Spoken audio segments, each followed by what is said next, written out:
There's a really common mistake that people make when they're refinancing that can potentially cost them hundreds of thousands of dollars over the life of their loan. So I just want to run you through what that is today and how you can go from losing hundreds of thousands of dollars to benefiting by tens of thousands of dollars. So obviously this is all general in nature. I haven't taken your situation into account, so seek professional guidance before you make any changes here. But the mistake is when you're refinancing, pushing out the loan term. So let's say you've got a loan of $500,000. You originally took the loan out as a 30-year loan 10 years ago. And that being the case, now you'd have about 20 years remaining. Let's say you've also got a 7% rate. So your rate's sort of gotten higher. You're wanting to refinance and get that rate down from 7%. So you go and refinance, go to your bank or go and see a broker, and you refinance down to 6.5%. So, that's great. You've saved 0.5%. But typically what happens when you do this is your loan term will get pushed back out to 30 years.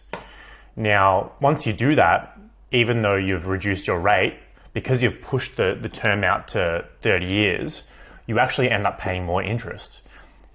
The reason is, in the early years of a loan, you're mainly paying interest. You're not repaying the principal very much. It's the majority of what you're paying is interest. If we have a look here, 32K is interest and only 5.5 is principal. As you get closer and closer to paying the loan down, it's mainly principal, the actual loan amount that you're paying, not interest.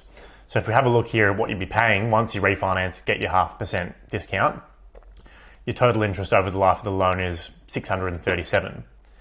If we just looked at where you came from, even with that 7% rate, because it's a 20-year loan term, you're paying $430. So you're actually paying over $200,000 more in interest by refinancing. Now, there's a way that you can get around this. The first one is to take a 20-year loan term to match what you've come from. The other option is to make additional repayments. So we could just look at what you're currently paying. So 387649, and what the new monthly repayment will be. So this is the minimum one. So we'll take 3160.34. So it's $716.15. So you can actually make additional repayments here. So we'll just make that additional repayment, so $716.15.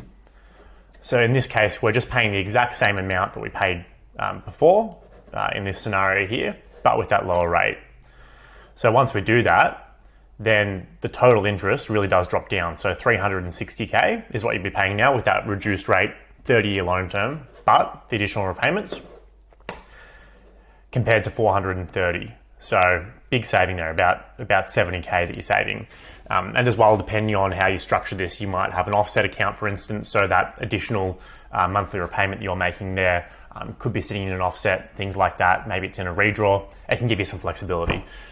So it's just something to consider when you're refinancing, that if you don't make this kind of move where you're making additional repayments or matching the loan term, it might feel good that you're getting a lower rate, but overall you can actually be worse off. So just something to be very mindful of.